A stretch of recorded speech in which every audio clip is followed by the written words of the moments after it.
ആദ്യം എന്താ ഉണ്ടാവുക? ഉള്ള സേവിങ്സ് വെച്ചിട്ട് ചികിത്സിക്കും. അത് കഴിഞ്ഞാൽ ഗോൾഡ് എടുത്ത് പണയം വയ്ക്കും. കഴിഞ്ഞാൽ ഗോൾഡ് എടുത്തിട്ട് വിൽക്കും. അത് കഴിഞ്ഞാൽ ആധാരം കൊണ്ടുപോയിട്ട് പണയം വയ്ക്കും. അത് കഴിഞ്ഞാലോ പിന്നെ അത് വിൽക്കുക എന്നുള്ളതല്ലാതെ ഒരു മാർഗ്ഗമില്ല. ഞങ്ങൾ 4 പേരുള്ള കുടുംബമാണെങ്കിൽ ഫാമിലി പോളിസി ആണോ അതോ ഇൻഡിവിജ്വൽ പോളിസി ആണോ, എങ്ങനെയാണ് അത്? അതാണ് ഹെൽത്ത് ഇൻഷുറൻസിൻ്റെ ഇത് യാതൊരു തർക്കമില്ലാത്ത കാര്യമാണ്. അതെ. ഇത് ഈ പ്രൊഡക്റ്റ് സെല് ചെയ്യേണ്ട കാര്യമില്ല. ഇല്ല. ഇത് കോമൺ സെൻസ് ഉള്ള ഏതൊരുത്തനും ഇത് എടുത്തേ പറ്റൂ. അതെ. വേറെ ചോദ്യമൊന്നുമില്ല. NRIs അതുപോലെ നാട്ടിൽ തന്നെ ബാങ്കിൽ വർക്ക് ചെയ്യുന്ന നല്ല കമ്പനികളിൽ, അതായത് അവരുടെ എംപ്ലോയർ ഇൻഷുറൻസ് പ്രൊവൈഡ് ചെയ്യുന്ന കമ്പനികളുണ്ടാവും.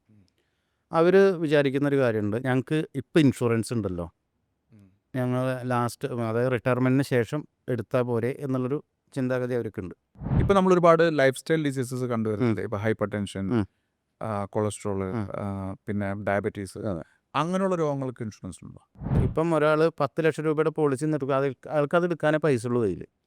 ആൾക്ക് ഒരു 5 കോടി അല്ലെങ്കിൽ 2 കോടി രൂപ ബില്ല് വന്നു വിചാരിക്കുക, അത് പേടിക്കേണ്ട കാര്യമില്ല. അപ്പോൾ ഈ ഹെൽത്ത് ഇൻഷുറൻസ് എടുത്തിരിക്കുന്ന ഒരാൾ ലൈഫ് ഇൻഷുറൻസ് എടുത്തിട്ടില്ല, പക്ഷേ ഇയാളുടെ ട്രീറ്റ്മെൻറ്റിലൂടെ അയാൾക്ക് അതിജീവിക്കാൻ പറ്റിയില്ല, കുറച്ച് ഒരു ടൈം കഴിഞ്ഞപ്പോൾ അയാൾ മരിച്ചു. അപ്പോൾ ഇയാൾക്ക് ഹെൽത്ത് ഇൻഷുറൻസിൻ്റെ ബെനിഫിറ്റ് കിട്ടുമോ കിട്ടില്ലേ? Welcome to Grow Talks. നമ്മളെല്ലാവരും എടുത്തിരിക്കേണ്ട ഒരു പ്രധാനപ്പെട്ട കാര്യമാണ് ഹെൽത്ത് ഇൻഷുറൻസ്, നമുക്കും നമ്മളുടെ കുടുംബത്തിലുള്ള എല്ലാവർക്കും. എന്തിനാണ് ഹെൽത്ത് ഇൻഷുറൻസ് എടുക്കുന്നത്? എടുത്തില്ലെങ്കിൽ എന്തെല്ലാം ബുദ്ധിമുട്ടുകൾ വരും? എടുത്താൽ എന്തൊക്കെ ഗുണങ്ങളുണ്ട്? നമുക്കിതിനെക്കുറിച്ച് ഇന്ന് ചർച്ച ചെയ്യാം. നമ്മളുടെ കൂടെയുള്ളത് ഇൻഷുറൻസ് മേഖലയിൽ 22 വർഷമായിട്ട് എക്സ്പീരിയൻസ് ഉള്ള, ഹെൽത്ത് ഇൻഷുറൻസിൽ തന്നെ ഫോക്കസ് ചെയ്യുന്ന മിസ്റ്റർ പ്രമോദാണ്. അദ്ദേഹം ഒരു മലപ്പുറം സ്വദേശിയാണ്. നമുക്ക് അദ്ദേഹത്തിനോട് ചോദിക്കാം ഈ ഹെൽത്ത് ഇൻഷുറൻസിനെ കുറിച്ച് നമ്മൾ അറിയേണ്ട കാര്യങ്ങളെല്ലാം. Pramod, welcome to Grow Talks. Thank you. Pramod, മലപ്പുറത്ത് എവിടെയാണ് സ്ഥലം? മലപ്പുറത്ത് ചങ്ങരംകുളം എന്ന് പറയും, അതായത് മലപ്പുറം ജില്ലയുടെ, പാലക്കാട് ജില്ലയുടെ, തൃശ്ശൂർ ജില്ലയുടെ ബോർഡറാണ്. എങ്ങനെയാണ് ഒരു ഇൻഷുറൻസ് മേഖലയിലേക്ക് പ്രമോദ് വരുന്നത്? ഞാൻ എൻ്റെ വിദ്യാഭ്യാസം കഴിഞ്ഞിട്ട് മെക്കാനിക്കൽ എഞ്ചിനീയറിംഗിൽ ഡിപ്ലോമയാണ് കഴിഞ്ഞിട്ടുണ്ടായിരുന്നത്. അത് കഴിഞ്ഞിട്ട് ഒരു ഇൻഡസ്ട്രിയൽ എക്സ്പീരിയൻസിന് വേണ്ടിയിട്ട് കോയമ്പത്തൂർ പോയി 2 വർഷം അവിടെ വർക്ക് ചെയ്തു. അതിൻ്റെ മുന്നേ നാട്ടിൽ തന്നെ ഒരു TVSൻ്റെ ഷോറൂമിൽ ഉണ്ടായിരുന്നു. പിന്നെ ഞങ്ങളുടെ നാട്ടിലെല്ലാവരും ആഗ്രഹമാണ് ഗൾഫ് പോകുക എന്നുള്ളത്. അതിന് വേണ്ടിയിട്ട് തിരിച്ച് കോയമ്പത്തൂരിൽ നിന്ന് വന്നു. ഒരു ഗൾഫ് പോലുള്ള തയ്യാറെടുപ്പൊക്കെ ആയപ്പം അന്ന് എൻ്റെ അടുത്ത് ഒരു LICയുടെ ഡെവലപ്മെൻറ്റ് ഓഫീസർ ഗോകുൽ കൃഷ്ണൻ എന്ന് പറഞ്ഞിട്ട് ആൾ വന്നു. അപ്പോൾ ഞാനും വിചാരിച്ചു ഗൾഫിൽ പോണ ഇതുവരെ നമുക്ക് പോക്കറ്റ് മണിക്ക് പൈസ ഉണ്ടാക്കാമല്ലോ എന്നുള്ളതിൽ അന്ന് അവിടുന്ന് ഇൻഷുറൻസ് ഫീൽഡിലേക്ക് എത്തി. പിന്നെ അത് കരിയറായിട്ട് മാറി. ഇതാണ് ഉണ്ടായത്. അപ്പോൾ അതിൽ എന്താണ് ഇഷ്ടപ്പെട്ടത്? എന്താണ്? അല്ല, ഞാൻ ഈ സെയിൽസിലായിരുന്നു TVSൻ്റെ ഷോറൂമിൽ തന്നെ.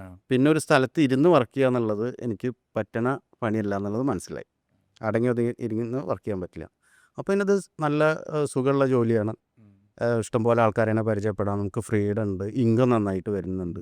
അപ്പോൾ പിന്നെ ഇതിൽ തന്നെ കോൺസെൻട്രേറ്റ്. എന്തുകൊണ്ടാണ് ഹെൽത്ത് ഇൻഷുറൻസ്? ഹെൽത്ത് ഇൻഷുറൻസ് എന്ന് വെച്ചിട്ടുണ്ടെങ്കിൽ നമ്മൾ ഓരോ പൈസയും വളരെ സ്ട്രഗിൾ ചെയ്തിട്ടാണ് ഓരോ വ്യക്തികളും ഉണ്ടാക്കുന്നത്. അത് എന്തിനാണെന്ന് വെച്ചിട്ടുണ്ടെങ്കിൽ നമ്മളെ ലൈഫിൽ ഓരോ ഗോൾ ഉണ്ടാവും.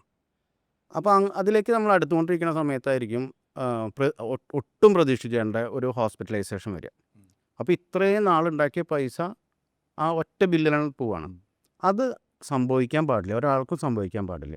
ഇപ്പം എന്നെ സംബന്ധിച്ചിടത്തോളം തന്നെ ഞാൻ ഹെൽത്ത് ഇൻഷുറൻസിൽ ഫോക്കസ് ചെയ്യാൻ കാരണം 2010 എൻ്റെ അച്ഛൻ മരിക്കുന്നുണ്ടായി. അന്ന് പെരിന്തൽമണ്ണ മൗലാന ഹോസ്പിറ്റലിൽ നല്ലൊരു ബില്ല് വന്നു. അത് എൻ്റെയും ചേട്ടൻ്റെയും ഭാര്യമാരുടെ പണ്ടം പണയം വെച്ചിട്ടാണ് ആ ബില്ലടച്ചത്. കാരണം എൻ്റെ കല്യാണം കഴിഞ്ഞിട്ട് കുറച്ച് നാളായിട്ടുണ്ടായിരുന്നുള്ളൂ. ഏട്ടന് ചെറിയൊരു ഹെൽത്ത് ഇഷ്യൂ ആയിട്ട്, ബാക്ക് പെയിനായിട്ട് അദ്ദേഹം കുറച്ച് കാലം വർക്ക് ചെയ്യാൻ പറ്റാത്ത അവസ്ഥ ഉണ്ടായിരുന്നു. അപ്പോൾ അത് കൂടിയിട്ട് കയ്യിൽ ഒരു രൂപ പോലും ഇല്ല എന്നുള്ള അവസ്ഥ ഉണ്ടായിരുന്നു. അപ്പോഴാണ് എനിക്ക് ഹെൽത്ത് ഇൻഷുറൻസിനെ കുറിച്ച്, ലൈഫ് ഇൻഷുറൻസ് മാത്രമല്ല ഹെൽത്ത് ഇൻഷുറൻസും ഒരാൾക്ക് അത്യാവശ്യമാണെന്നുള്ളത് മനസ്സിലായത്. അങ്ങനെ 2011 മുതൽ ആദ്യം എൻ്റെ പേരിൽ തന്നെ ഒരു 10 ലക്ഷം രൂപയുടെ ഹെൽത്ത് ഇൻഷുറൻസ് പോളിസി എടുത്തിട്ട് തുടങ്ങിയതാണ്. പിന്നെ ഞാൻ നെക്സ്റ്റ് 10 ഇയേഴ്സ് വളരെ നോർമലായിട്ടാണ് ഞാൻ വർക്ക് ചെയ്തത്. അത് ഒരു പെർഫോമറൊന്നും ആയിരുന്നില്ല. കോവിഡ് കഴിഞ്ഞപ്പം വീണ്ടും എനിക്ക് ഇതിനെക്കുറിച്ചിട്ട് ഇതിലേക്ക് നന്നായിട്ട് ഇറങ്ങണം, എല്ലാവരെ കൊണ്ടും ഹെൽത്ത് ഇൻഷുറൻസ് എടുപ്പിക്കണം എന്നൊരാഗ്രഹം വന്നു. പിന്നെ അതിനുശേഷം ഇന്ന് വരെ മലപ്പുറം ബ്രാഞ്ചിൽ ഒരു വർഷം അതിൽ സെക്കൻഡിലേക്ക് എത്തി. ഇതുവരെ മലപ്പുറം ബ്രാഞ്ചിൽ ഏറ്റവും കൂടുതൽ ബിസിനസ് ചെയ്യുന്ന ആൾ ഞാൻ. ശരിക്കും ഇപ്പോൾ പ്രമോദ് സ്വന്തം അച്ഛൻ്റെ കാര്യം പറഞ്ഞ പോലെ ഒരുപാട് പേര് അനുഭവിക്കുന്നൊരു പ്രശ്നം തന്നെയാണിത്. നമുക്ക് നമ്മുടെ ലൈഫിൽ നമ്മൾ പ്രശ്നങ്ങൾ നേരിട്ട് കാണുമ്പോൾ മാത്രമാണല്ലോ സൊല്യൂഷൻ അന്വേഷിക്കുന്നത്. പക്ഷേ ഈ ഒരു ചെറിയ പ്രിക്കോഷൻ എടുത്തില്ലെങ്കിൽ വളരെ വലിയ വലിയ പ്രശ്നങ്ങൾ ഉണ്ടാവാൻ ചാൻസ് ഉണ്ട്. ചാൻസ് ഉണ്ട്. നമ്മുടെ നാട്ടിൽ ഇപ്പോൾ നമ്മുടെ നാട്ടിൽ ക്വാർട്ടേഴ്സ് എന്ന് പറയും, വാടകയ്ക്ക് ഇരിക്കുന്നത്. ആ. ഇവിടെ ഇത് എറണാകുളം പോലുള്ള സിറ്റിയിൽ എങ്ങനെ വെച്ചിട്ടുണ്ടെങ്കിൽ ജോലിക്ക് വന്നിട്ടുള്ള ആൾക്കാരായിരിക്കും. നമ്മളവിടെ എങ്ങനെയായിരിക്കും, ഞങ്ങളുടെ ഏരിയയിൽ ഒരാൾക്ക് വീടില്ല എന്ന് പറഞ്ഞിട്ടുണ്ടെങ്കിൽ വളരെ മോശപ്പെട്ടൊരു സംഭവമാണ്. എല്ലാവർക്കും വീട് എന്നുള്ളത് ഒരു ആഗ്രഹമാണ്. അതില്ലാത്ത ആൾക്കാർ അത് ഉണ്ടാക്കാൻ പറ്റിയില്ല എന്നുള്ളൊരു വളരെ ബുദ്ധിമുട്ട്, മാനസികമായിട്ട് ബുദ്ധിമുട്ട് അനുഭവിക്കുന്ന ആൾക്കാരാണ്.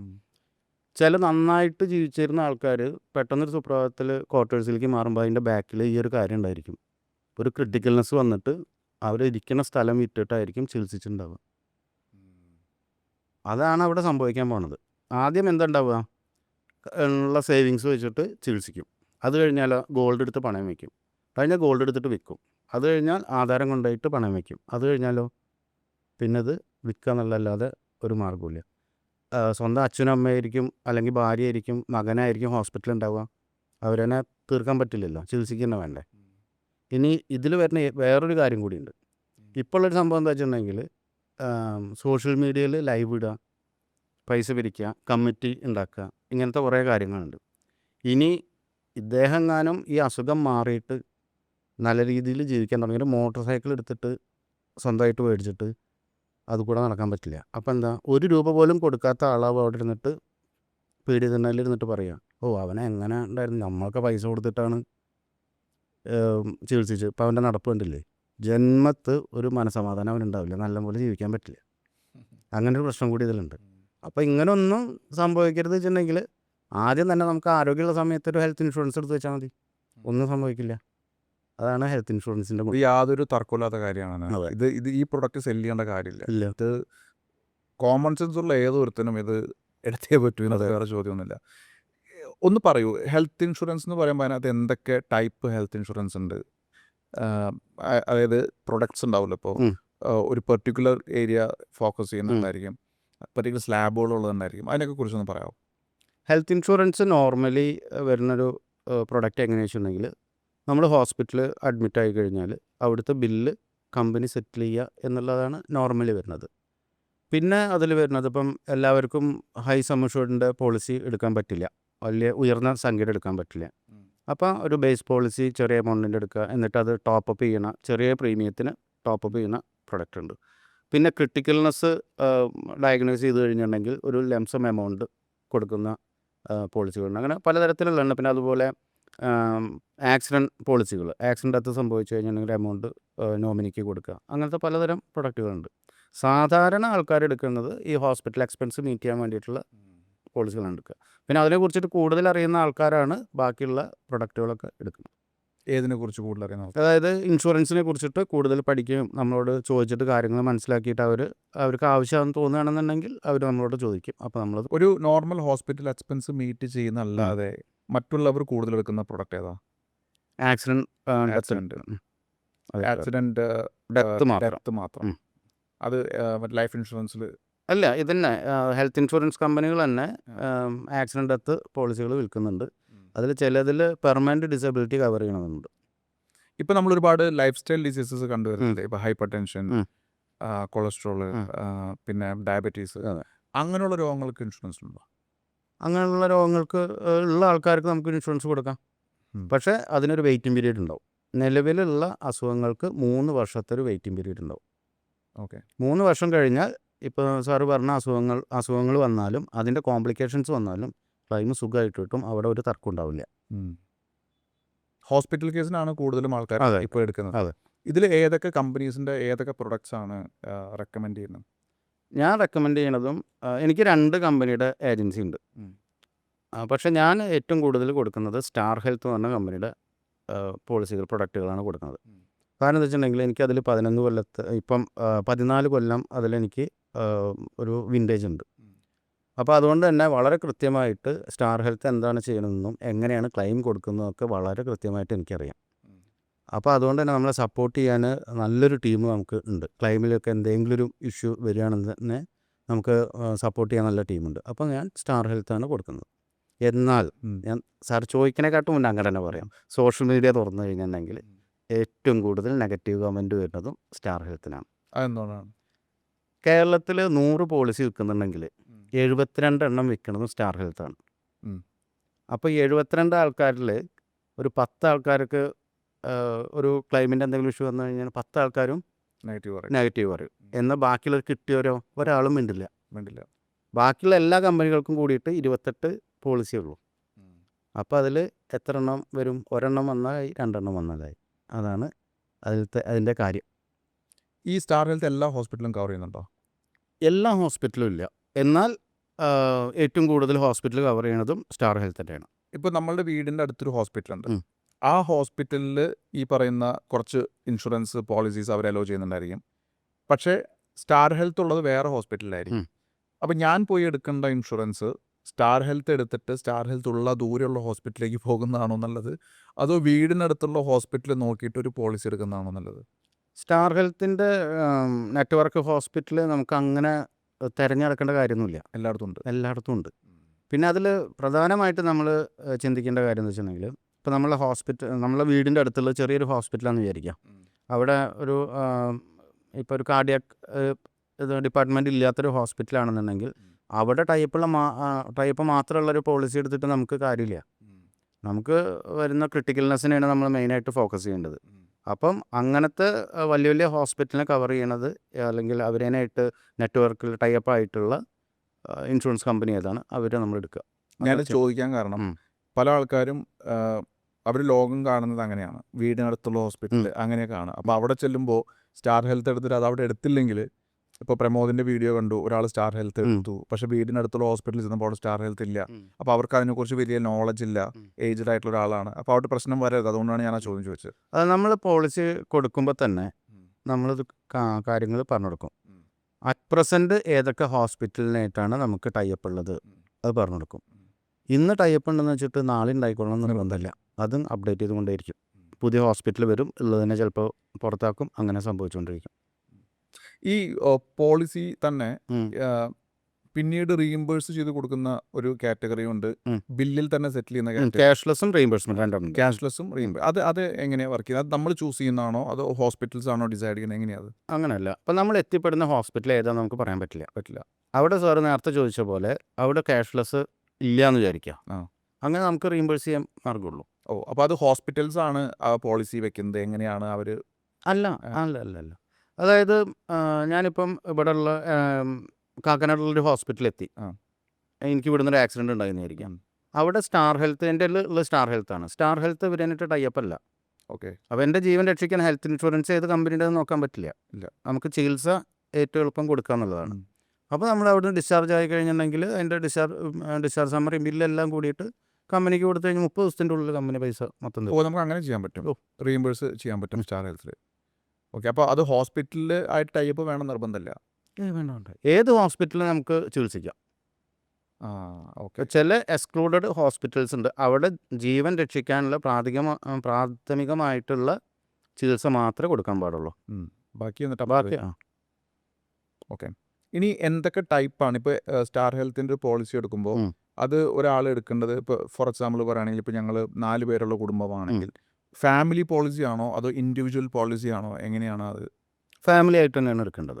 ഫാമിലി ആയിട്ടാണ് എടുക്കേണ്ടത്. ഓക്കെ. അപ്പോൾ അതിൽ ഇപ്പോൾ 4 പേരുള്ള കുടുംബമാണെങ്കിൽ 4 പേരും കവർ ചെയ്യും. അങ്ങനെയല്ലേ? അപ്പോൾ എന്താണ് ഒരു വർഷത്തേക്ക് നമ്മൾ കാണേണ്ട ബഡ്ജറ്റ് എന്ന് പറഞ്ഞാൽ? പ്രീമിയം നമ്മൾ എത്ര കാണണം, അതുപോലെ കവറേജ് എത്ര കാണണം? ഇതിൽ അസുഖം വരാൻ പാവപ്പെട്ടവനോ പണക്കാരനോ എന്നുള്ള വ്യത്യാസമൊന്നുമില്ല. എല്ലാവർക്കും ഒരേ എക്സ്പെൻസാണ് വരിക. അപ്പം നമ്മളുടെ പ്രീമിയം പേയ്മെൻറ്റ് കപ്പാസിറ്റി എത്ര രൂപ ഒരു മാസം നമുക്കിതിൽ മാറ്റിവെക്കാം, അതിനനുസരിച്ചിട്ടാണ് ഇത് ചേരേണ്ടത്. ഏറ്റവും നല്ലത് ഹൈ സം അഷ്യൂർഡ് ചേരുക എന്നുള്ളത് തന്നെയാണ്. കാരണം ഞാനും കുറേ കഥകൾ കേട്ടിട്ടുണ്ടായിരുന്നു, വലിയ ബില്ല് വരിക എന്നുള്ളതൊക്കെ കഥകൾ കേട്ടിട്ടുണ്ടായിരുന്നു. അപ്പോൾ ഞാൻ കോവിഡിന് ഒരു ദിവസം ഒരു ഹോസ്പിറ്റലിൽ അഡ്മിറ്റായിട്ട് എന്നെ ചികിത്സിച്ച ഡോക്ടറുണ്ട്. ഞാനൊരു ദിവസം അവരെന്നെ വിളിച്ചു, ഡോക്ടറെ ഹെൽത്ത് ഇൻഷുറൻസ് ഉണ്ടോ എന്ന് ചോദിച്ചിട്ട് വിളിച്ചപ്പോൾ ഡോക്ടറിനോട് പറഞ്ഞു, വരൂ നമുക്കതിന് സംസാരിക്കാമെന്ന് പറഞ്ഞു. അന്ന് വൈകുന്നേരം ഞാൻ ആ ഡോക്ടറുള്ള ഹോസ്പിറ്റലിൽ പോയി. അപ്പോൾ ആ ഡോക്ടർ എന്നെ വിളിക്കാൻ കാരണം, ആ ഡോക്ടറുടെ അമ്മയ്ക്ക് ക്യാൻസറിന് ട്രീറ്റ്മെൻറ്റ് എടുക്കണം. അപ്പം അവരെന്നെ പഠിപ്പിച്ചിട്ടുണ്ടായിരുന്ന അവരുടെ പ്രൊഫസർമാരാണ് ട്രീറ്റ്മെൻറ്റ് ചെയ്യുന്നത്. അപ്പോൾ അവർക്ക് അതിന് വലിയ കോസ്റ്റും കാര്യങ്ങളൊന്നുമില്ല. അവർ വിളിക്കാൻ കാരണം എന്താ വെച്ചിട്ടുണ്ടെങ്കിൽ അവരൊരു പേഷ്യൻ്റ് ഗർഭിണിയായിട്ടുള്ള സ്ത്രീ ആയിരുന്നു. അവർക്ക് ന്യൂമോണിയ വന്നിട്ട് അവർ വർക്ക് ചെയ്യുന്ന ഹോസ്പിറ്റലിൽ അതിനുള്ള സൗകര്യങ്ങളില്ല. വേറൊരു ഹോസ്പിറ്റലിലേക്ക് വലിയ ഹോസ്പിറ്റലിലേക്ക് റെഫർ ചെയ്തു. ആ സ്ത്രീ ഡെലിവറി കഴിഞ്ഞിട്ട് പുറത്തിറങ്ങുമ്പോഴേക്കും 1,63,00,000 രൂപ ബില്ല് വന്നിട്ടുണ്ടായിരുന്നു. അതിന് കാരണം എന്താ വെച്ചിട്ടുണ്ടെങ്കിൽ അവരുടെ ലെൻസ് 80% പ്രവർത്തനരഹിതമായിരുന്നു. അപ്പോൾ അവരെന്നെ അഡ്മിറ്റ് ചെയ്ത് ECMO എന്ന് പറഞ്ഞിട്ട് ഒരു ട്രീറ്റ്മെൻ്റ് ഉണ്ട്. അത് എക്യുപ്മെൻ്റ് ആണോ ട്രീറ്റ്മെൻ്റ് ആണോ എന്ന് കൃത്യമായിട്ട് എനിക്കറിയില്ല. പക്ഷേ ഞാൻ ECMO ട്രീറ്റ്മെൻറ്റ് കോസ്റ്റ് എന്ന് പറഞ്ഞിട്ട് ഗൂഗിൾ ചെയ്തപ്പം ഒരു ദിവസം 5 ലക്ഷം രൂപ റെൻ്റാണ് അതിന് വരുന്നത്. അപ്പം അങ്ങനെയുള്ള അവസ്ഥ ഉണ്ടാവും എന്നുള്ളത് മനസ്സിലാക്കിയപ്പം ഞാൻ പേഴ്സണലായിട്ട് അതുവരെ എനിക്ക് 10 ലക്ഷത്തിൻ്റെ കവറേജ് ഉണ്ടായിരുന്നു. 2 കോടി രൂപയുടെ കവറേജ് ഞാൻ എടുത്തുവിട്ടു. അപ്പോൾ എല്ലാവരും ചിന്തിക്കേണ്ടത് സാധാരണ അസുഖങ്ങൾക്ക് നമ്മളുടെ കയ്യിലുള്ള ഒരു പൈസ വെച്ചിട്ട് മാനേജ് ചെയ്യാൻ പറ്റും. അസാധാരണമായിട്ട് വരുന്ന അസുഖങ്ങളെ ഫോക്കസ് ചെയ്തിട്ട് വേണം ഒരു ഹെൽത്ത് ഇൻഷുറൻസ് എടുക്കാൻ. എന്നാൽ ഒരാൾക്ക് 5 ലക്ഷത്തിൻ്റെ ഇൻഷുറൻസ് എടുക്കാൻ സാമ്പത്തികം ഉള്ളൂ വെച്ചിട്ടുണ്ടെങ്കിൽ 5 ലക്ഷത്തിൻ്റെ എടുക്കുക. 2 കോടിയുടെ പോളിസി എടുക്കാൻ പറ്റുന്ന സാമ്പത്തികമുള്ള ഒരാൾ ഒരിക്കലും 5 ലക്ഷത്തിൻ്റെ എടുക്കരുത്. കാരണം അദ്ദേഹം ഒരു കാരണവശാലും ചെറിയ ഹോസ്പിറ്റലിൽ പോവില്ല, വലിയ ഹോസ്പിറ്റലിൽ പോവുള്ളൂ, അവിടുത്തെ ഏറ്റവും വലിയ റൂം എടുക്കുള്ളൂ. അപ്പോൾ അദ്ദേഹത്തിന് 5 ലക്ഷം എന്ന് പറഞ്ഞത് 2-3 ദിവസം കൊണ്ട് കഴിയും. മനസ്സിലായില്ലേ? അപ്പം എപ്പോഴും വലിയ സമ്മർഷേഡിൻ്റെ പോളിസി എടുക്കുക. ഇനി അതിലും ഒരു വ്യത്യാസം, ഒരു കമ്പാരിസൺ പറഞ്ഞുതരാം. നമ്മളൊരു 10 ലക്ഷം രൂപയുടെ പോളിസി എടുക്കുകയാണ്. ഇതിൻ്റെ ഇരട്ടി പൈസ കൊടുത്ത 75 ലക്ഷം രൂപയുടെ പോളിസി കിട്ടും. അപ്പോൾ ആദ്യത്തെ 10 ലക്ഷത്തിന് നമുക്കൊരു 25,000-30,000 രൂപ വരുമെന്ന് വിചാരിക്കുക. അടുത്ത 60,000 കൊടുത്തു കഴിഞ്ഞാൽ അടുത്ത 65 ലക്ഷം രൂപയുടെ കവറേജ് നമുക്ക് കിട്ടുകയാണ്. അതുകൂടെ വീണ്ടും ഒരു 10,000 കൂട്ടിക്കഴിഞ്ഞാൽ 2 കോടിയുടെ കവറേജ് കിട്ടും. സമ്മർഷോട് കൂടുന്നതിനനുസരിച്ച് ആനുപാതികമായിട്ട് എന്ത് കൂടില്ല? പ്രീമിയം കൂടില്ല. അപ്പോൾ കഴിഞ്ഞ 2 വർഷം മുന്നേ മകനെ പനി വന്ന ഹോസ്പിറ്റലിൽ ആക്കി ഒരു 3 ദിവസം അവിടെ താമസിക്കേണ്ടി വന്നു. ഇറങ്ങിയപ്പോൾ ബില്ല് 1 lakh ആയി. ഓൾമോസ്റ്റ് 95,000 സംതിങ് ബില്ല് വന്നിട്ടുണ്ടായിരുന്നു. ആ ഇടയിൽ തന്നെ എൻ്റെ വൈഫിൻ്റെ കാലൊടിയുന്നു. അങ്ങനെ 2-3 ഇത് വന്നപ്പോൾ ഓൾമോസ്റ്റ് എനിക്ക് തോന്നുന്നു 1.5 മാസം കൊണ്ടൊരു 3 ലക്ഷം രൂപ ഞങ്ങൾക്ക് ബില്ല് വന്നിട്ടുണ്ട്. പക്ഷെ അത് ഹെൽത്ത് ഇൻഷുറൻസ് ഉണ്ടായിരുന്നുകൊണ്ട് കയ്യിൽ നിന്ന് പോയ എമൗണ്ട് മേ ബി ഒരു 5-10 രൂപ മാത്രമാണ്. ബാക്കിയെല്ലാം നമുക്ക് ഇൻഷുറൻസിൽ കവർ ചെയ്യാൻ പറ്റി. അപ്പോൾ ഇൻഷുറൻസ് തീർച്ചയായിട്ടും ഇത് റെക്കമെൻഡബിൾ ആയിട്ടുള്ള ഒരു കാര്യമാണ്. അപ്പോൾ സ്റ്റാർ ഹെൽത്ത് ആണ് പ്രമോദ് റെക്കമെൻഡ് ചെയ്യുന്നത്. അതിൽ തന്നെ സം അഷ്യൂർഡ് കൂടുതൽ എടുക്കുന്നതാണ്, നമ്മളുടെ കപ്പാസിറ്റിക്ക് അനുസരിച്ച് എടുക്കുന്നതാണ് നല്ലത്. ഇനി ഞാൻ മറ്റൊരു കാര്യം ചോദിക്കട്ടെ, ഇപ്പോൾ ഇതിനകത്ത് പൊതുവെ എന്തൊക്കെയാണ് കവർ ചെയ്യുന്നത് ഈ ഒരു സ്റ്റാർ ഹെൽത്തിൻ്റെ ഒരു ഇത് എടുക്കുകയാണെങ്കിൽ? ഒരു ഇൻഷുറൻസ് പോളിസിയിലും കവർ ചെയ്യാത്ത കാര്യങ്ങൾ ഒന്നുമില്ല, എല്ലാം കവർ. പെർമനൻ്റ് ആയിട്ട് കവർ ചെയ്യാത്ത കാര്യങ്ങളുണ്ട്. അത് എന്ന് പറഞ്ഞിട്ടുണ്ടെങ്കിൽ നമുക്ക് സൗന്ദര്യം വർദ്ധിപ്പിക്കുന്ന ട്രീറ്റ്മെൻറ്റ് പറ്റില്ല. പല്ലിൻ്റെ ട്രീറ്റ്മെൻറ്റ് അത് ആക്സിഡൻറ്റിൽ ഉണ്ടായാൽ മാത്രമേ നമുക്ക് പറ്റുള്ളൂ, നോർമലി ഒന്നും ഉണ്ടാവില്ല. പിന്നെ ചില പ്രൊഡക്റ്റുകളിൽ OP തീരെ കൺസൾട്ടേഷൻ തീരെ സമ്മതിക്കില്ല. പിന്നെ അതുപോലെ മാനസികാരോഗ്യപരമായിട്ടുള്ള കാര്യങ്ങൾ അത് സമ്മതിക്കില്ല. ഇത്രയും കാര്യങ്ങളാണ് പെർമനൻ്റ് എക്സ്ക്ലൂഷനായിട്ട് വരുള്ളൂ. ബാക്കിയെല്ലാം കവർ ചെയ്യുന്നതാണ്. അതിന് ചില ടൈം പീരീഡ് വെച്ചിട്ടോ എന്ന് പറഞ്ഞാൽ ആദ്യത്തെ 30 ദിവസം ആക്സിഡൻറ്റിന് മാത്രമാണ് കവറേജ് കിട്ടുള്ളൂ. പോളിസി എടുത്തിട്ട് ആദ്യത്തെ 30 ദിവസം ആക്സിഡൻ്റ് കൊണ്ടുണ്ടാകുന്ന ഹോസ്പിറ്റലൈസേഷന് മാത്രമേ കവറേജ് കിട്ടുള്ളൂ. അസുഖങ്ങൾ വന്നു കഴിഞ്ഞാൽ കിട്ടില്ല. ഫസ്റ്റ് 30 ഡേയ്സ് അത് കഴിഞ്ഞാൽ പിന്നെ നോർമൽ. പിന്നെ 31ാമത്തെ ദിവസം മുതൽ കണ്ടുപിടിക്കുന്ന അസുഖങ്ങൾക്കാണ് നമ്മൾ കവറേജ് കൊടുക്കുക. മുന്നേ കണ്ടുപിടിച്ചതിന് കിട്ടില്ല. മുന്നേ കണ്ടുപിടിച്ചതിന് മാത്രം എന്നുള്ളതല്ല. അപ്പം ഒരു 29ാമത്തെ ദിവസം ഒരു പനി പിടിച്ചിട്ട് ഹോസ്പിറ്റലിൽ അഡ്മിറ്റായി, അതിന് നമുക്ക് കിട്ടില്ല. പിന്നെ ആദ്യത്തെ 2 വർഷം കിട്ടാത്ത കുറച്ച് സർജിക്കൽ ട്രീറ്റ്മെൻറ്റും മെഡിക്കൽ ട്രീറ്റ്മെൻറ്റും ആയിട്ടുണ്ട്. അതെന്തൊക്കെയാണ്? ഇപ്പോൾ ഹെർണിയ, ഫിസ്റ്റുല, പൈൽസ്. മുന്നേ ഇല്ല, അത് നമുക്ക് പതുക്കെ ഗ്രോത്ത് വന്നിട്ട് സർജറി. അപ്പോൾ ടൈം എടുത്തിട്ടുള്ള ഒരു രോഗമാണത്. അപ്പോൾ അതുകൊണ്ട് ആദ്യത്തെ 2 കൊല്ലം അതിന് നമ്മൾ കൊടുക്കില്ല. 2 കൊല്ലം കഴിഞ്ഞാൽ അതും കവർ ചെയ്യും. ഇപ്പോൾ സാർ ആദ്യം ചോദിച്ച പോലെ തന്നെ ഇപ്പോൾ ഈ ജീവിതശൈലി രോഗങ്ങളുണ്ടല്ലോ, അതൊക്കെ പിടിപെട്ട് കഴിഞ്ഞിട്ടുണ്ടെങ്കിൽ അത് പോളിസി എടുക്കുന്ന സമയത്ത് ഉണ്ടെങ്കിൽ പോലും 3 കൊല്ലം കഴിഞ്ഞാൽ അതിന് കവറേജ് കൊടുക്കും. ഇത്രേ ഉള്ളൂ. അപ്പോൾ ശരിക്കും ഒരു എത്രയും നേരത്തെ എടുക്കുന്നതാണ് നല്ലത്, അല്ലേ? അതെ. ഇനി ഞാൻ വേറൊരു കാര്യം ചോദിക്കട്ടെ. ഇപ്പോൾ നേരത്തെ പ്രമോദ് പറഞ്ഞ പോലെ 30,000 രൂപ മാറ്റി വെച്ച് നമ്മളൊരു 10 lakhs ഒരു പോളിസി എടുക്കുകയെന്ന് വിചാരിക്കുക. അപ്പോൾ ഒരു സാധാരണക്കാരൻ തിങ്ക് ചെയ്യുന്നത് ഈ 30,000 ഒരു ഇൻവെസ്റ്റ്മെൻ്റ് ആയിട്ടാണ് കാണുന്നത് ഉം. അല്ലേ? ഉം. അപ്പോൾ പക്ഷേ ആ ഒരു വർഷം അവൻ ആ പോളിസി യൂസ് ചെയ്യേണ്ടി വന്നില്ല. ഉം. അപ്പോൾ ആ 10 lakhs എന്ന് പറയുന്ന കവറേജിന് എന്ത് സംഭവിക്കും അടുത്ത വർഷം? ഈ നമ്മൾ ക്ലെയിം ചെയ്തിട്ടില്ലെങ്കിൽ ഉം. ഒരു നോ ക്ലെയിം ബോണസ് എന്ന് പറഞ്ഞിട്ട് ഉം. പല പ്രൊഡക്റ്റിനനുസരിച്ച് ചിലതിന് 100% ആയിരിക്കും, ചിലതിന് 25% ആയിരിക്കും, ചിലതിന് 50% ആയിരിക്കും. നെക്സ്റ്റ് ഇയറിലേക്ക് നമുക്ക് ഇൻഷുർഡ് എമൗണ്ടിൽ ഒരു ബോണസും കൂടി നമുക്ക് തരും. എന്താണ് ഈ ബോണസ് എന്ന് പറയുന്നത്? ഇപ്പോൾ 10 ലക്ഷം രൂപയുടെ പോളിസിയാണ്. ഉം.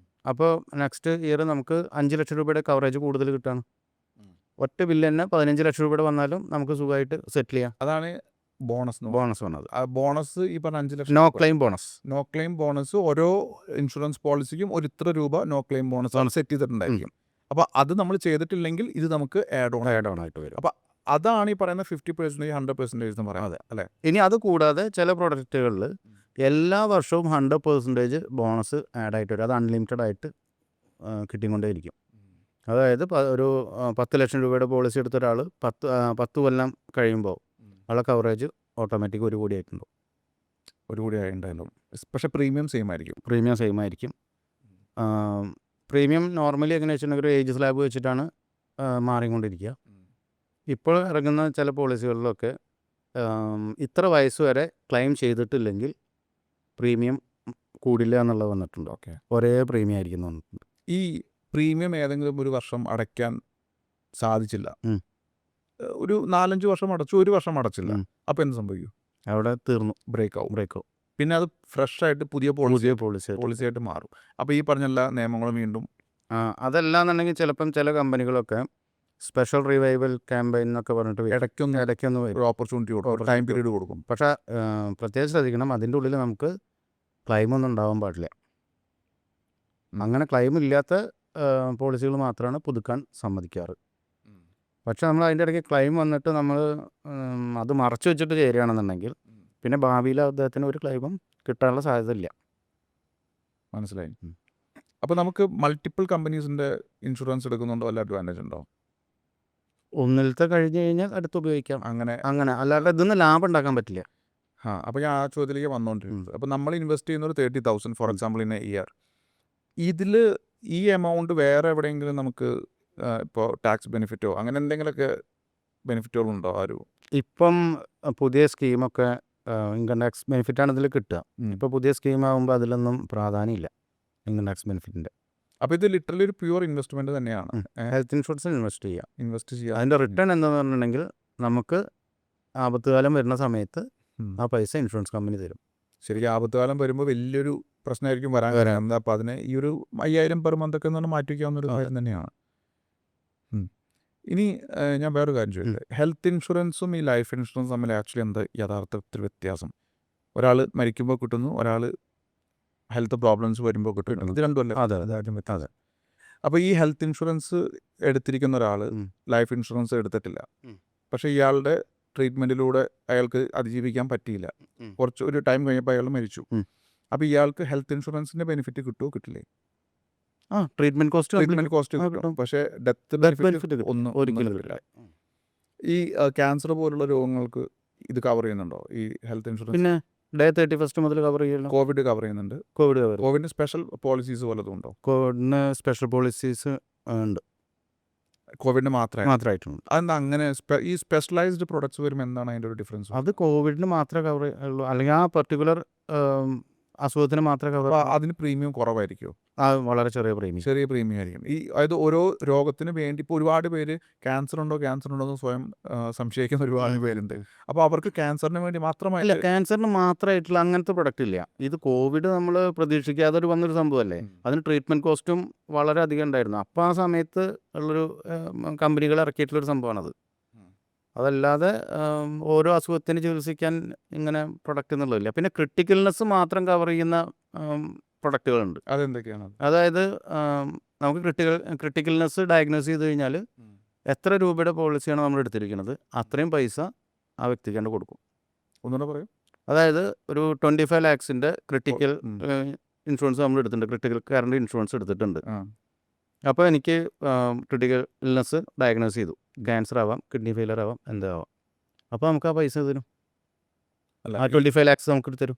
ഈ ക്രിട്ടിക്കൽ കെയർ എന്ന് പറഞ്ഞത് ക്രിട്ടിക്കൽ കെയർ ആണോ അത് ക്രിട്ടിക്കൽ കെയർ ഏതെങ്കിലും സ്പെസിഫിക് രോഗങ്ങൾക്കാണോ? അല്ല അത് ലിസ്റ്റഡ് കുറച്ച് അസുഖങ്ങളുണ്ട്. അതിനകത്ത് കുറച്ച് ലിസ്റ്റഡ് ആ. അസുഖങ്ങളുണ്ട്.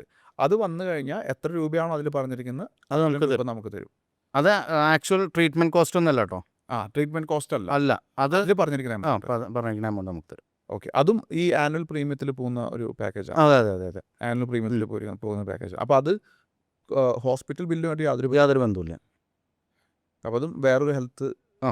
ശരിക്കും എല്ലാവരും കൺസിഡർ ചെയ്യേണ്ട ഒരു അതെ അതെ അതെ. ഒരു പാക്കേജ് തന്നെയാണ്. ഇപ്പോൾ ചിലപ്പം നമുക്ക് ഈ അസുഖം വന്നു കഴിഞ്ഞാൽ പിന്നെ ഒരു ജോലിക്കും പോകാൻ പറ്റാത്ത സിറ്റുവേഷൻ ആണ്. അങ്ങനെയാകുമ്പോൾ നമുക്ക് ഈ പൈസ കിട്ടുക എന്ന് പറഞ്ഞാൽ വലിയ ആശ്വാസം. വലിയ ആശ്വാസമായിരിക്കും. ഓക്കെ, അതും അഗൈൻ നമ്മുടെ പ്രീമിയത്തിൻ്റെ പിന്നെ സമ്മേഷോടും തമ്മിലുള്ള ഒരു മാച്ചിങ് ആയിരിക്കും അല്ലേ? ഒരു എല്ലാ വർഷവും അടച്ചു പോകും. അതെ അതെ. എത്ര കാലമായിട്ട് ഈ ഹെൽത്തിൽ മാത്രം ഫോക്കസ് ചെയ്യുന്ന പ്രമോദ്? ഞാൻ 2020 മുതൽ 20 മുതൽ കോവിഡിന് ശേഷം. എവിടെയാണ് ഓഫീസ്? എങ്ങനെയാണ് നിങ്ങൾ ഓപ്പറേറ്റ് ചെയ്യുന്നത്? ഒരുപാട് സ്റ്റാഫ് ഉണ്ടോ? അതേപോലെ നിങ്ങളെ കോൺടാക്ട് ഇപ്പോൾ ഇൻഷുറൻസ് ഞാൻ എടുത്തു എന്ന് വിചാരിക്കാം. ഇപ്പോൾ പ്രമോദ് ഉള്ളത് മലപ്പുറത്താണ്, ഞാനുള്ളത് എറണാകുളത്താണ്. ഞാൻ ഇൻഷുറൻസ് എടുത്തു പ്രമോദിൻ്റെ അതിൽ നിന്ന്. പക്ഷേ എനിക്ക് എന്തെങ്കിലും ഒരു ആവശ്യം വരുമ്പോൾ ആരെ കോൺടാക്ട് ചെയ്യണം, എങ്ങനെ കോൺടാക്ട് ചെയ്യണം, ആര് സപ്പോർട്ട് തരും, ഇതിനെക്കുറിച്ചൊക്കെ ഒന്ന് എല്ലാവരും ഫേസ് ചെയ്യുന്ന ഒരു ചലഞ്ചാണ് ഇൻഷുറൻസ് എടുത്തു കഴിഞ്ഞതിന് ശേഷം. ഡയറക്റ്റ് എന്നെ കോൺടാക്ട് ചെയ്യാം. ആ. എനിക്ക് 2 നമ്പറുണ്ട്. പിന്നെ അതുപോലെ എനിക്ക് 3 സ്റ്റാഫുണ്ട്. അവരുടെ 3 ആൾക്കാരുടെ നമ്പറുണ്ട്. ഇമെയിൽ ഉണ്ട്. പിന്നെ സോഷ്യൽ മീഡിയ ഉണ്ട്. ഏത് മാർഗത്തിൽ കൂടിയും എന്നെ കോൺടാക്ട് ചെയ്യാം. പക്ഷെ നമുക്കിപ്പോൾ ഒരു ഡയറക്റ്റ് സ്റ്റാർ ഹെൽത്തിനെ കോൺടാക്ട് ചെയ്യാനുള്ള ഓപ്ഷൻ ഉണ്ടോ? അത് കസ്റ്റമർ കെയർ നമ്പറിൽ വിളിക്കണം. അതില്ലെങ്കിൽ പിന്നെ ബ്രാഞ്ച് ഓഫീസിലേക്ക് വിളിക്കണം. അതായത് ഇപ്പോൾ ഞാൻ സ്റ്റാർ ഹെൽത്ത് എടുത്തു കാക്കനാട് ഹോസ്പിറ്റലിൽ, എനിക്കത് ക്ലെയിം ചെയ്യണം. അപ്പോൾ പ്രമോദിനെ വിളിച്ചിട്ട് കിട്ടിയില്ല. കിട്ടും എപ്പോഴും, പക്ഷേ എനിക്ക് തോന്നി അല്ലെങ്കിൽ പ്രമോദിൻ്റെ നമ്പർ എൻ്റെ വൈഫിൻ്റെ കയ്യിലില്ല. അപ്പോൾ വൈഫിന് അടുത്തുള്ള സ്റ്റാർ ഹെൽത്തിൻ്റെ ഓഫീസിൽ വിളിക്കണം തോന്നി. അങ്ങനെ വിളിച്ചാലും നമുക്കത് പ്രോസസ്സ് ചെയ്യാൻ പറ്റുമോ? സ്റ്റാർ ഹെൽത്തിൻ്റെ ഏത് ഓഫീസിൽ വിളിച്ചാലും സംശയങ്ങളും കാര്യങ്ങളൊക്കെ മാറ്റിത്തരും. അത് ഇന്ന ബ്രാഞ്ചിൻ്റെ അണ്ടറിലാണെന്ന് നോക്കില്ല, ഇന്ന ഏജൻറ്റിൻ്റെ പോളിസി ആണെന്ന് നോക്കില്ല. സ്റ്റാർ ഹെൽത്തിൻ്റെ സർവീസ് എന്ന് പറഞ്ഞു കഴിഞ്ഞിട്ടുണ്ടെങ്കിൽ അത്രയും പക്കയാണ്. അതിൽ നമ്മൾ തുടക്കത്തിൽ പറഞ്ഞ പോലെ നെഗറ്റീവ് കമൻറ്റ് നോക്കണ്ട. ഏത് ബ്രാഞ്ച് ഓഫീസിലായാലും, ഏത് ഏജൻറ്റിൻ്റെ ഓഫീസിൽ പോയാലും, ഏത് സെയിൽസ് മാനേജർ ഓഫീസിൽ പോയാലും പക്ക സർവീസ് കിട്ടും. അതിൽ യാതൊരു സംശയവും വേണ്ട. ഓക്കെ, ഇനി പ്രമോദ് ഒരു കസ്റ്റമർ എടുക്കുന്ന സമയത്ത് കുറേ കാര്യങ്ങൾ ചെക്ക് ചെയ്യുന്നുണ്ടായിരിക്കില്ല. കാരണം എല്ലാവരും അവർ ഹൈഡ് ചെയ്യുന്നുണ്ടായിരിക്കും ചിലപ്പോൾ പല കാര്യങ്ങളും. അപ്പോൾ എങ്ങനെയാണ് ആ ഒരു കസ്റ്റമർ എടുക്കുന്ന പ്രോസസ്സ് ചെയ്യുന്നത്?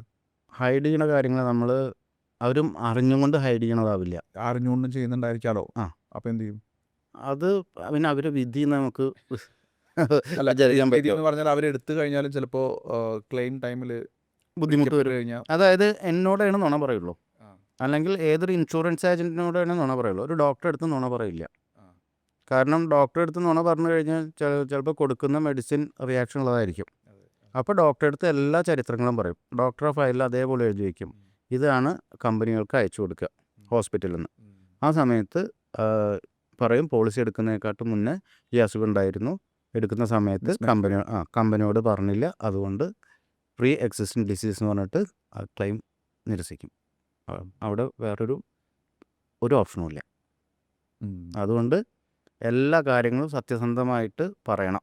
അത് കുറച്ച് നേരം ഇരുന്ന് ആലോചിച്ചിട്ട്, ഇപ്പോൾ ഒരു ഏജൻറ്റ് സാധാരണ ചേർക്കാൻ ചെന്ന് കഴിഞ്ഞിട്ടുണ്ടെങ്കിൽ ഒരു 10 പ്രാവശ്യമെങ്കിലും ചോദിക്കും, ഇതിൻ്റെ മുന്നേ എന്തെങ്കിലും ഉണ്ടായിട്ടുണ്ടോ. അത് ലാസ്റ്റ് ഇത് ഫോം ഫില്ല് ചെയ്യുന്ന സമയത്ത് അടക്കം ചോദിക്കും, എന്തെങ്കിലും അസുഖങ്ങൾ ഇതിൻ്റെ മുന്നേ ഉണ്ടായിട്ടുണ്ടോ എന്നുള്ളത്. അപ്പോൾ അത് ഓരോന്നായിട്ട് വരുന്ന സമയത്ത് ചിലപ്പം അത് പ്രൂവ് ചെയ്യാനുള്ള മെഡിക്കൽ റെക്കോർഡ്സ് ഉണ്ടാവില്ല, ചിലപ്പോൾ സർജറി. അപ്പോൾ കുറച്ച് പഴയ സർജറിയൊക്കെയാണ്, ഒരുപാട് കാലം മുന്നുള്ള സർജറി ആണെന്നുണ്ടെങ്കിൽ നമ്മൾ ജസ്റ്റ് ഒരു ഡിക്ലറേഷൻ വെച്ച് കൊടുത്താൽ മതി. അപ്പോഴും അത് കമ്പനി അക്സെപ്റ്റ് ചെയ്യും. പക്ഷേ നമ്മൾ കമ്പനിയോട് പറഞ്ഞിരിക്കണം.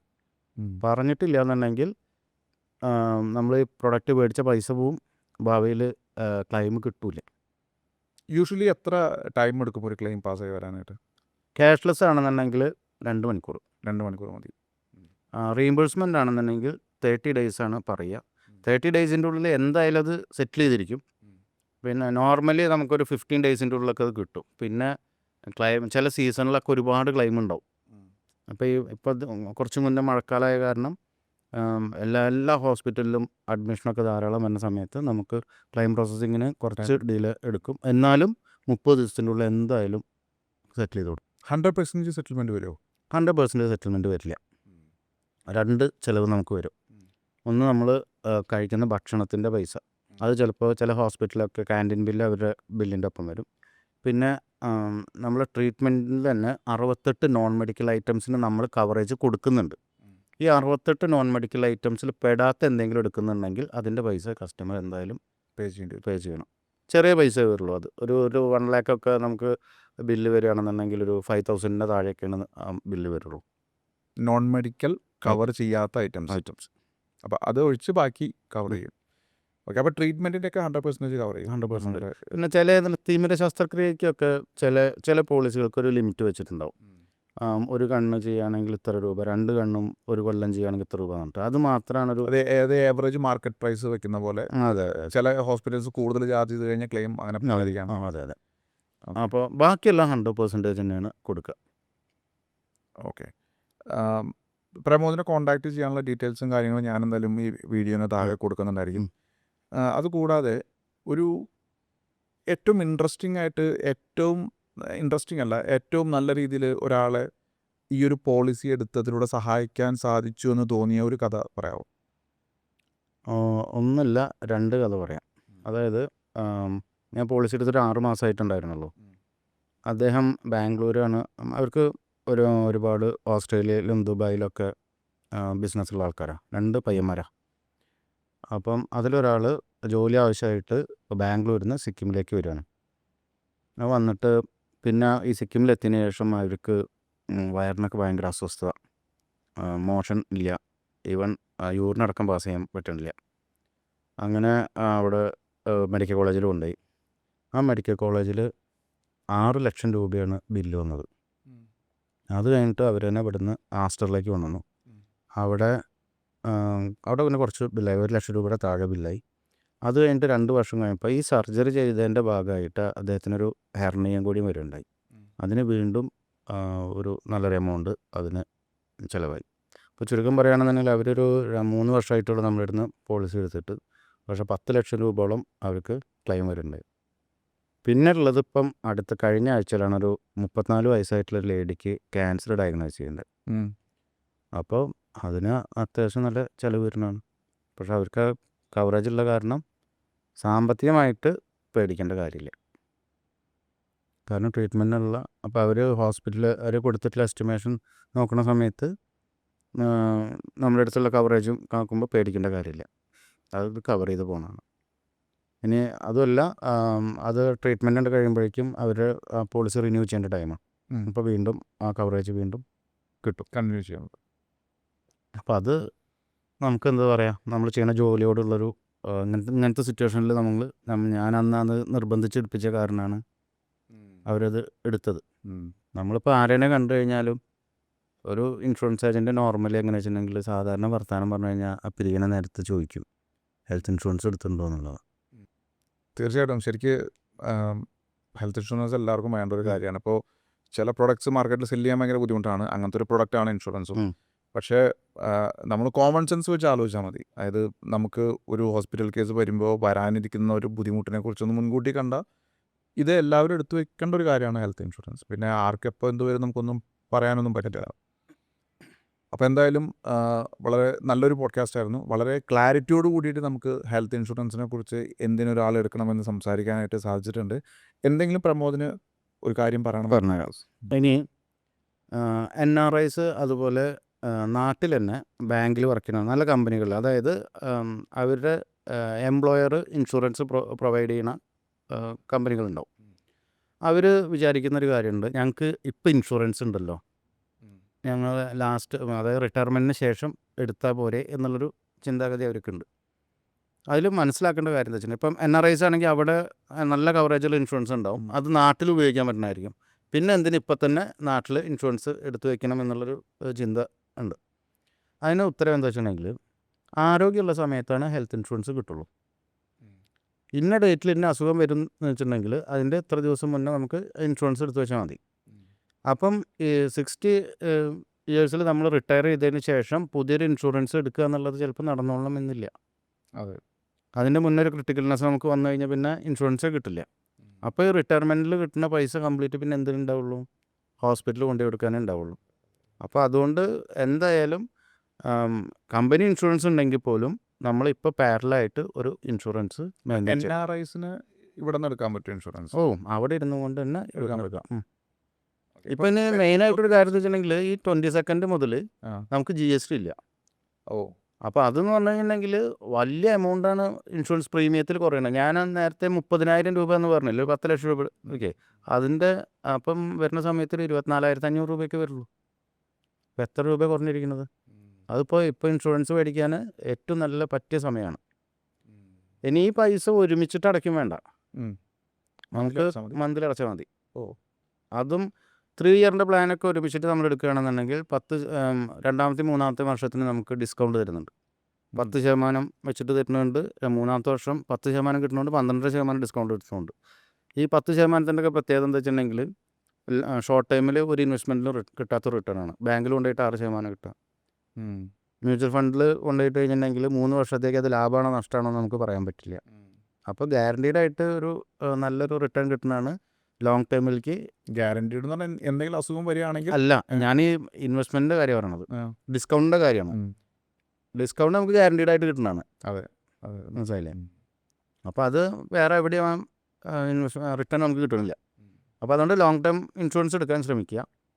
പിന്നെ അത് മാത്രമേ, ലോങ് ടേം ഇൻഷുറൻസ് എടുക്കണം, അതും നമുക്ക് EMI ആയിട്ട് കൊടുക്കാം. ആകെ 5% നമ്മൾ ഡൗൺ പേയ്മെൻറ്റ് കൊടുക്കേണ്ടുള്ളൂ. പിന്നെ 24 മന്ത് EMI ആയിട്ട് അത് അടയ്ക്കാം. അത് മോട്ടോ പേ ചെയ്യാൻ പറ്റില്ലേ? ഓട്ടോ ഡെബിറ്റ് ആയിട്ട് അക്കൗണ്ടിൽ നിന്ന് പോയിക്കോളൂ. പിന്നെ 2 വർഷം അടച്ച 1 വർഷം നമുക്ക് ഫ്രീ ആയിട്ടിരിക്കാം. പിന്നെ 1 വർഷം കൂടി ശരിക്കും ഒരാൾക്ക് EMIനെ കുറിച്ച് ബോധർ ചെയ്യണ്ട, പ്രീമിയത്തിനെ കുറിച്ച് ബോധർ ചെയ്യണ്ട. ചെറിയൊരു എമൗണ്ട് ആയിട്ട് മന്ത്ലി പോയിക്കോളും. ഈ ഇലക്ട്രിസിറ്റി ബില്ല് കൊടുക്കുന്ന പോലെ അങ്ങ് കൊടുത്തു വരും. അതെ, ഇത് വളരെ സിമ്പിൾ സബ്ജക്റ്റാണ്. നമ്മൾ ഇതിന് കോംപ്ലിക്കേറ്റ് ആവേണ്ട കാര്യമില്ല. ഇതിൽ നമ്മൾ മനസ്സിലാക്കേണ്ട കാര്യം എന്ന് വെച്ചിട്ടുണ്ടെങ്കിൽ, ഇൻഷുറൻസ് പോളിസി എടുക്കുമ്പോൾ ഏജൻറ്റിൻ്റെ അടുത്ത് അല്ലെങ്കിൽ എവിടെ നിന്നാണ് ഇൻഷുറൻസ് എടുക്കുന്നത് അവരെടുത്ത് ഇതിൻ്റെ എല്ലാ കാര്യങ്ങളും സംശയങ്ങൾ ചോദിച്ചിട്ട് അവരെ ക്ലാരിറ്റി വരുത്തുക. പക്ഷെ എല്ലാ കാര്യവും ഒരേ സമയം മനസ്സിലാവണമെന്നില്ല. ഇപ്പോൾ പറഞ്ഞു കൊടുത്താൽ തന്നെ ആ കേൾക്കുന്ന ഒരാൾക്കൊരു പരിധി വിട്ടിട്ട് ഇത് പൂർണ്ണമായിട്ട് മനസ്സിലാവണമെന്നില്ല. എന്തെങ്കിലും ആവശ്യം വരുമ്പോൾ ആ ചോദ്യത്തിന് ഉത്തരം കറക്റ്റാണ്. അത് എന്ന് വെച്ചിട്ടുണ്ടെങ്കിൽ ഇപ്പം എല്ലാവരും സോഷ്യൽ മീഡിയയിൽ ഓരോ വീഡിയോ ഉണ്ട്. അപ്പോൾ നമ്മൾ ഇപ്പോഴത്തെ ഏറ്റവും വലിയൊരു ജോലി എന്താ വെച്ചിട്ടുണ്ടെങ്കിൽ അവരിതിൻ്റെ ലിങ്ക് അയച്ചു തരും, ഇതെന്താണെന്ന് ചോദിക്കും. അപ്പോഴേ അത് കേൾക്കൂ. അപ്പോൾ നമ്മൾ പറയും ആ ഫെസിലിറ്റി നമ്മളുടെ പോളിസിയിലുണ്ട്, ഇന്ന ഇതാണ്. ഇത് ആദ്യം പറഞ്ഞിട്ടുണ്ടാവും. അപ്പോൾ സാറ് നേരത്തെ പറഞ്ഞ പോലെ ഇതെല്ലാം കൂടിയിട്ട് ഒരുമിച്ചിട്ട് മനസ്സിലാവണമെന്നില്ല. പിന്നെ ആദ്യം ഇപ്പോൾ ഹോസ്പിറ്റലിൽ പോയി കഴിഞ്ഞാൽ സാറ് നേരത്തെ പറഞ്ഞ പോലെ ആദ്യം ഈ ഏജൻറ്റിനെ വിളിക്കുന്നതിന് ചെയ്യാം. അപൂർവമായിട്ടുള്ള ആൾക്കാർ മാത്രമാണ് ഇതെല്ലാം ഒറ്റയ്ക്ക് ഹാൻഡിൽ ചെയ്യുള്ളൂ. അപ്പോൾ പറയുക, പ്രമോദ ഇവിടെ എത്തിയിട്ടുണ്ടെങ്കിൽ എന്താ ചെയ്യുന്നത്? അപ്പോൾ അവിടെ ഇൻഷുറൻസ് ഡെസ്ക് ഉണ്ടാവും, അവിടെ പോയിട്ട് തന്നെ ഡോക്യുമെൻറ്റ് കൊടുക്കും. അപ്പോൾ ആ ഡോക്യുമെൻ്റ് അവരുടെ കയ്യിൽ ചിലപ്പോൾ ഉണ്ടാവില്ല. അപ്പോൾ നമുക്ക് ഓൾറെഡി അയച്ചു തന്നിട്ടുള്ള ഡോക്യുമെൻ്റ് നമ്മൾ കയ്യിലുണ്ടാവും, അത് അയച്ചു കൊടുക്കും. അങ്ങനെ കാര്യങ്ങൾ ചെയ്യും. പിന്നെ ഓൾറെഡി നിങ്ങൾക്ക് ഹോസ്പിറ്റലായിട്ട് കണക്ഷൻ ഉണ്ടായിരിക്കുമല്ലോ, പെട്ടെന്ന് എന്തെങ്കിലുമൊക്കെ ചെയ്യണമെന്നുണ്ടെങ്കിൽ. അതൊക്കെ ഉണ്ടാവും. അതുതന്നെ നമുക്ക് എന്താ പറയുക, ഇല്ലീഗലായിട്ടൊന്നും ചെയ്യാനൊന്നും പറ്റില്ല. നമുക്ക് അവരെ സപ്പോർട്ട് ചെയ്യാനുള്ള കാര്യങ്ങളൊക്കെ സ്പീഡപ്പ് ആക്കണമെങ്കിൽ ചിലപ്പോൾ ഡോക്യുമെന്റ് സബ്മിഷൻ വേണമെങ്കിൽ സ്പീഡപ്പ് ആക്കാം. അതെ. Anyway nice. വേറെ എന്തെങ്കിലും? വേറെ പ്രത്യേകിച്ചിട്ട് അങ്ങനെ ഇപ്പം സ്റ്റാർ ഹെൽത്തിൻ്റെ ഒരു സൂപ്പർ സ്റ്റാർ എന്ന് പറഞ്ഞിട്ടൊരു പുതിയ പ്രൊഡക്റ്റ് ഇറങ്ങിയിട്ടുണ്ട്. അത് ഏറ്റവും എന്താ പറയുക, വളരെ ഭാവി കണ്ടിട്ട് ഇറക്കിയിട്ടുള്ളൊരു പ്രൊഡക്റ്റാണ്. കാരണം എന്താ വെച്ചിട്ടുണ്ടെങ്കിൽ ഇന്ത്യയിൽ 14% ഇൻഫ്ലേഷൻ റേറ്റ് വരുന്നത് ഏതൊരു ട്രീറ്റ്മെൻറ്റ് കോസ്റ്റിൽ. ഇവിടെ ഈ സ്റ്റാർ ഹെൽത്തിൻ്റെ സൂപ്പർ സ്റ്റാർ എന്ന് പറഞ്ഞ പോളിസി 100% എല്ലാ വർഷവും ബോണസ് കൊടുക്കുന്നത്. അതായത് ഇപ്പം ഒരാൾ 10 ലക്ഷം രൂപയുടെ പോളിസി എടുക്കുക, ആൾക്കത് എടുക്കാനേ പൈസ ഉള്ളൂ കയ്യിൽ. ആൾക്ക് ഒരു 5 കോടി അല്ലെങ്കിൽ 2 കോടി രൂപ ബില്ല് വന്നു വിചാരിക്കുക, അത് പേടിക്കേണ്ട കാര്യമില്ല. അങ്ങനത്തെ ഒരു ബില്ല്, ഒരു ക്ലെയിം സ്റ്റാർ ഹെൽത്ത് സെറ്റിൽ ചെയ്യും ഈ സൂപ്പർ സ്റ്റാർ പോളിസി എടുത്ത ആൾക്കാർക്ക്. സാർക്ക് പറഞ്ഞാൽ ക്ലിയർ ആയോ? 10 ലക്ഷം രൂപയുടെ കവറേജ് ഉള്ളൂ എങ്കിലും ആ വ്യക്തിക്ക് ഒരു എത്ര വലിയ എമൗണ്ട് ബില്ല് വരികയാണെന്നുണ്ടെങ്കിലും ഒരു പ്രാവശ്യം സ്റ്റാർ ഹെൽത്ത് ക്ലെയിം സെറ്റിൽ ചെയ്യും ലൈഫ് ടൈമിൽ. ഓക്കെ, ഇനി അതുകൂടാതെ അത് അയാൾക്ക് ചൂസ് ചെയ്യാം ഏത് വേണമെന്നുള്ളത്. അത് ആ ഓപ്ഷൻ വേണമെങ്കിൽ തിരഞ്ഞെടുക്കാം. ഓക്കെ, ഇനി അതുകൂടാണ്ട് ഓപ്ഷൻ തിരഞ്ഞെടുത്താലും ഇല്ലെങ്കിലും എല്ലാ വർഷവും 10 ലക്ഷം ക്ലെയിം ചെയ്താലും ചെയ്തില്ലെങ്കിൽ ആഡായിട്ട് വരും. അപ്പോൾ ഇപ്പോൾ ഒരു 25 വയസ്സായിട്ടുള്ളൊരു ആൾ ഈ പോളിസി എടുക്കാമെന്ന് വിചാരിക്കുക, ആൾക്കൊരു 20 കൊല്ലം കഴിയുമ്പോഴേക്കും അയാളുടെ കവറേജ് 2 കോടി രൂപ പുറത്ത് പോയിട്ടുണ്ടാവും. അപ്പോൾ നമുക്ക് ഇപ്പോൾ 10 ലക്ഷത്തിന് ചെയ്യാവുന്ന ട്രീറ്റ്മെൻറ്റ് 20 വർഷം കഴിഞ്ഞ് കഴിഞ്ഞാൽ 10 ലക്ഷത്തിന് ചെയ്യാൻ പറ്റില്ല. അപ്പോൾ ഇദ്ദേഹത്തിന് അതിനെ കുറിച്ചിട്ട് ബോധറിയേണ്ട കാര്യമില്ല. ഇതിൽ പൈസ ഉണ്ടാവും. നല്ലൊരു പ്ലാൻ അല്ലേ? അതിൽ മെറ്റേണിറ്റി വേണമെങ്കിൽ സെലക്ട് ചെയ്താൽ മതി. ചോയ്സാണ്. ചോയ്സാണ്. അതിൽ ഇൻബിൽട്ടായിട്ട് വരുന്ന പ്രൊഡക്റ്റുകളുണ്ട് മെറ്റേണിറ്റി. അപ്പോൾ അതിൽ അതിന് നമ്മൾ പ്രീമിയം ആവശ്യമുണ്ടെങ്കിലും ഇല്ലെങ്കിലും കൊടുക്കുകയാണ്. ഇപ്പോൾ ഇതിൽ ചൂസ് ചെയ്യാനുള്ള നമുക്ക് ഓപ്റ്റ് ചെയ്യാനുള്ള എന്താ പറയുക ഒരു സാഹചര്യം വന്നിട്ടുണ്ട്. ആഡ് ഓൺസാണ്, കുറേ കാര്യങ്ങളുണ്ട്. ഒക്കെ ആഡ് ഓൺസാണ് ഇതിൽ വരുന്നത്. അതിപ്പോൾ ലൈവാണ് പ്രൊഡക്റ്റ് ലൈവാണ്. ഇനി വേറെ കമ്പനികളിൽ ഉള്ള ആൾക്കാർക്ക് ഇതിലേക്ക് വരാം, ഈ സൂപ്പർ സ്റ്റാർ പോളിസിയിലേക്ക് വരാം. മൈഗ്രേറ്റ് ചെയ്യില്ല, പോർട്ട് ചെയ്യാം. അതർ കമ്പനിയിൽ നിന്ന് ഇങ്ങോട്ട് പോർട്ട് ചെയ്യാം. ആ ഫെസിലിറ്റി ഉണ്ട്. അപ്പോൾ അവർക്ക് എക്സിസ്റ്റിംഗ് പോളിസിയുടെ ബെനിഫിറ്റ് കണ്ടിന്യൂ ചെയ്യാം. പക്ഷെ ഒരു കാര്യമുണ്ട്, നമുക്ക് ക്ലെയിം സാധാരണ ക്ലെയിമാണെങ്കിൽ വരാം. സർജറി അങ്ങനത്തെ കാര്യങ്ങളൊന്നും ചെയ്തിട്ടുണ്ടാവാൻ പാടില്ല മുന്നേ. അതിപ്പോൾ ആദ്യമായിട്ട് എടുക്കുന്ന ആളാണെങ്കിൽ ഈവൻ സിസേറിയൻ അടക്കം ചെയ്തിട്ടുണ്ടെങ്കിൽ നമുക്ക് ഈ സൂപ്പർ സ്റ്റാർ പോളിസി കിട്ടാൻ കുറച്ച് ബുദ്ധിമുട്ടാണ്. കിട്ടും.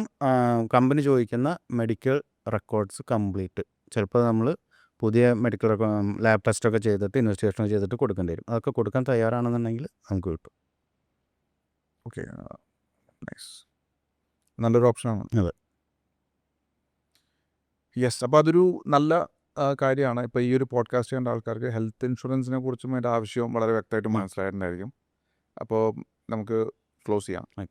അപ്പോൾ നമ്മളുടെ കൂടെ ഉണ്ടായിരുന്നത് പ്രമോദാണ്. ഹെൽത്ത് ഇൻഷുറൻസ് മേഖലയിൽ 22 വർഷമായിട്ട് വർക്ക് ചെയ്യുന്ന ഒരാളാണ്. അപ്പോൾ നിങ്ങൾക്ക് എന്തെങ്കിലും രീതിയിൽ ഹെൽത്ത് ഇൻഷുറൻസുമായിട്ട് കൂടുതൽ വിവരങ്ങൾ അറിയണമെങ്കിൽ അല്ലെങ്കിൽ ഒരു പോളിസി എടുക്കണമെങ്കിൽ പ്രമോദിനെ കോൺടാക്റ്റ് ചെയ്യാനുള്ള ഡീറ്റെയിൽസ് ഞാൻ ഈ വീഡിയോന് താഴെ കൊടുക്കുന്നുണ്ട്.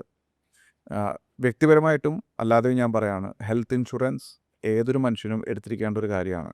ഇല്ലെങ്കിൽ നേരത്തെ പറഞ്ഞ പോലെ നമ്മളുടെ എക്സിസ്റ്റിംഗ് അസറ്റ്, ചിലപ്പോൾ നമ്മളുടെ വീട്, കാറ്, ഭാര്യയുടെ സ്വർണം, ഹോസ്പിറ്റലിൽ നിന്ന് നമുക്ക് ഇറങ്ങണമെന്നുണ്ടെങ്കിൽ ബില്ല് സെറ്റിൽ ചെയ്യാതെ ഇറങ്ങാൻ പറ്റില്ല. അപ്പോൾ പിന്നെ നമുക്ക് നമ്മുടെ കയ്യിൽ എന്തുണ്ടില്ല എന്നുള്ളത് അവർക്ക് അറിയേണ്ട കാര്യമില്ല. അറിയാലോ, ഒരു ഓപ്പറേഷൻ തിയേറ്ററിൽ ഡോക്ടർ സൂചി വെക്കുന്നതിന് മുന്നേ ബില്ല് എല്ലാ സെറ്റിലേഴ്സ് മീൻസ് അതിൻ്റെ ഇൻവെസ്റ്റ്മെൻറ്റും കാര്യങ്ങളെല്ലാം എഗ്രി ചെയ്തിട്ടാണ് അവിടെ ഓപ്പറേഷൻ പോലും സ്റ്റാർട്ട് ചെയ്തൊരു എസ്റ്റിമേറ്റ് അവർ ആദ്യം പറയുകയും ചെയ്യും. അപ്പോൾ അങ്ങനെയുള്ള സിനാരിയോയിലൊന്നും നമുക്ക് ഹെൽത്തിൽ നമുക്ക് ഒരിക്കലും റിസ്ക് എടുക്കാനായിട്ട് സാധിക്കില്ല.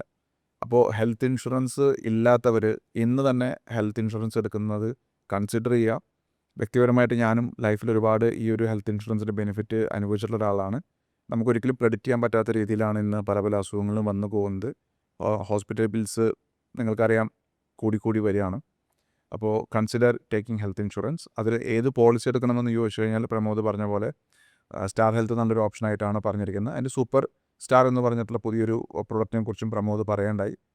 കൂടുതൽ വിവരങ്ങൾ നിങ്ങൾക്ക് പ്രമോദിനെ ബന്ധപ്പെട്ട് സംസാരിക്കാം. അപ്പോൾ എന്തായാലും നല്ല ആരോഗ്യപരമായ ഒരു ഭാവി നേരുന്നു. സന്തോഷത്തോടെ ജീവിക്കുക, സമാധാനത്തോടെ ജീവിക്കുക. All the best. നമുക്കിനി അടുത്ത എപ്പിസോഡിൽ കാണാം. Thank you. Till then signing off.